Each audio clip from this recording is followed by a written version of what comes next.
Hello, and welcome to 5-Minute Math. Today we are looking at the 7th grade concept of sum of angles in a triangle. This is standard 7.11c in the great state of Texas, and we are using item number 12 off the 2018 released STAAR test. If you have not done so already, please go ahead and take a moment to pause the video, work this problem out on your own, unpause it, and we will look at our answers together.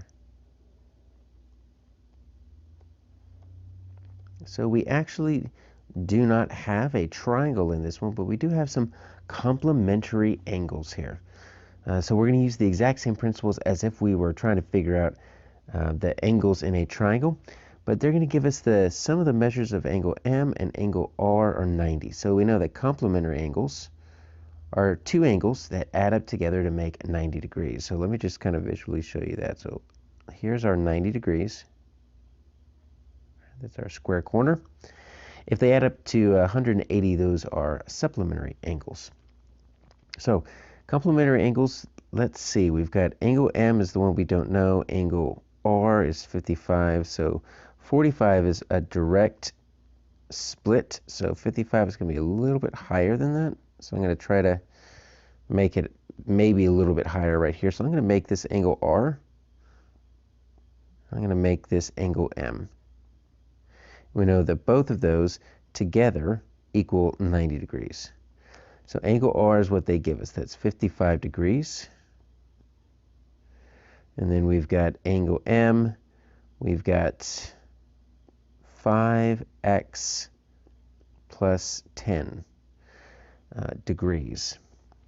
And so we need to figure out what this equals, this x equals, and then we got to bubble it in. There's no A, B, C, or D to choose from. So there's two different ways that we can do this, and I'll do it both ways to show you that they both work.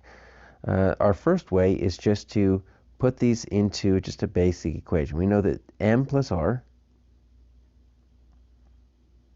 equals 90, right? So M is 5x plus 10. We don't need the parentheses there to separate it because we can just put R right there. R's 55.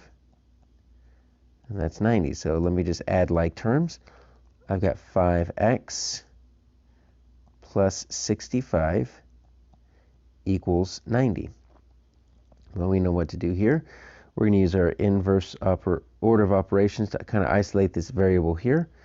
So order of operations looks like this. When we are trying to isolate the variable, we go from the bottom up. So we see that addition, that plus 65, so we're going to use the inverse subtraction. Let's subtract 65 from both sides. Minus 65. So that's going to cancel itself out. That's going to give me a 5x equals, and that's going to be 25. So now I've got a multiplication there. It's 5 times x. So then we're going to use the inverse operation of division. And so let's just divide both sides by 5, and it looks to me like x equals 5. So that's one way to do it. You might have solved it this way. You might have done the work ahead of time and said, you know what, if that's 55 degrees, then this has got to be 35, right? You might have just subtracted 55 from 90, and you got yourself your 35. So then instead of bringing this 55, you just deal with this right here. You just say 5x plus 10 equals 35. It's going to end up giving you the same thing. We're going to subtract 10 because that's from the first order of operations there. That's going to cancel itself out, and look what we get. 5x equals 25, something we've already seen. Divide both sides by 5. We're good to go. So either way you cut the mustard, x is 5, but we got to bubble it in.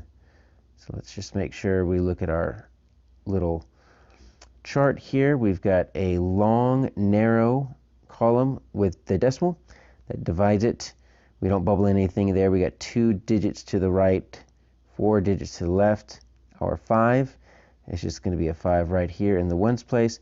We just need to bubble that in. We don't need to put zeros in any other place. We don't need to fill in anything else. Our answer there is simply 5.